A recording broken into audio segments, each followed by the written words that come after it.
Հետազոտության ընթացքում խնդրում եմ չշարժվեք։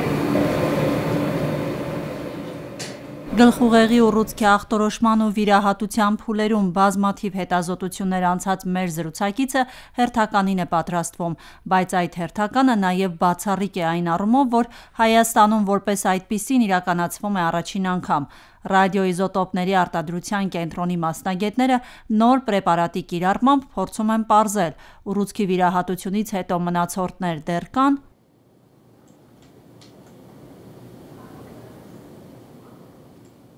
Մասնագիտական բարդ անվանմամբ ֆտորեթիլթիրոզին ռադիոֆարմ պրեպարատը, որը հայ և ռուս մասնագետների համատեղ ջանքերի արդյունքում հաջողվել է սինթեզել դեկտեմբերին, թույլ է տալիս գլխուղեղի քաղցկեղային խնդիրներն ախտորոշել բարձր ճշգրտությամբ, տալով այնպիսի հարցերի պատասխաններ, որոնք չեն տալիս ախտորոշման այլ, անգամ ժամանակակից մեթոդները։ Այս պրեպարատի կիրառման մեթոդը պարզ է, այն ներարկվում է բուժառուին, ապա արվում է պետ-կատե հետազոտություն։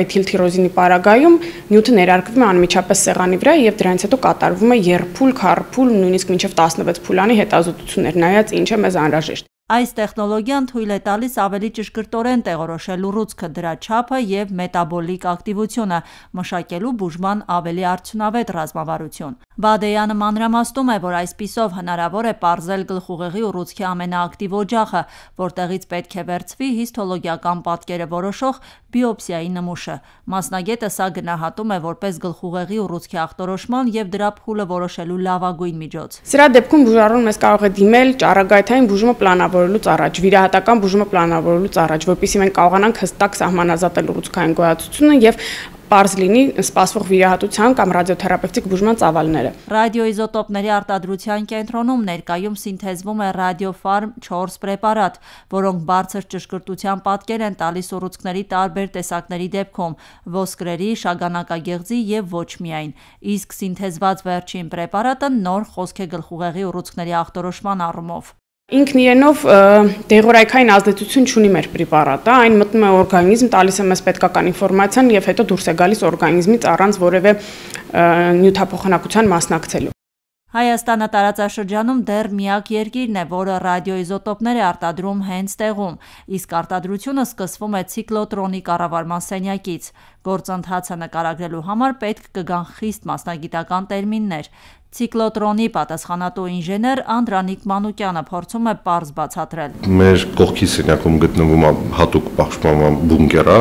որտեղ տեղադրված է արագացուցիչը, եւ այդ բունկերը ունի 2 մետր հաստության պատեր, որպեսզի օպերատորին ու մնացածը լինեն անվտանգության մեջ, որպեսզի ճառագայթությունները չկանչացնեն մեզ։ Մեր ամբողջ գործընթացը կատարվում է ստեղից համակարգչով եւ այս ղեկավարման վահանակների շնորհիվ օգնությամբ բոլոր գործողությունները ավտոմատ են կատարվում, այսինքն ստեղից հրահանգներով, քանի որ ճառագայթման ընթացքում ներսը բունկերում մահացու դոզաներ են։ Հենց ֆտոր 18-ից է ստացվում ռադիոֆարմ պրեպարատը։ Ռադիոիզոտոպների արտադրության կենտրոնի լաբորատորիայի ղեկավար Հայկ Պետրոսյանը ներկայացնում է քիմիական սինթեզին պատրաստվելու ընթացքը։ Նախքան արագացուցիչ ցիկլոտրոնից ռադիոիզոտոպը ստանալը 18 ֆտորը, մենք նախապատրաստում ենք ռադիոֆարմ պրեպարատի սինթեզի արտադրական հատվածը։ Մենք ունենք 2 խցիկներ, որտեղ երկուական սարքեր են տեղադրված, որոնցով իրականացնում է ռադիոֆարմ պրեպարատների ավտոմատ կամ կիսաավտոմատ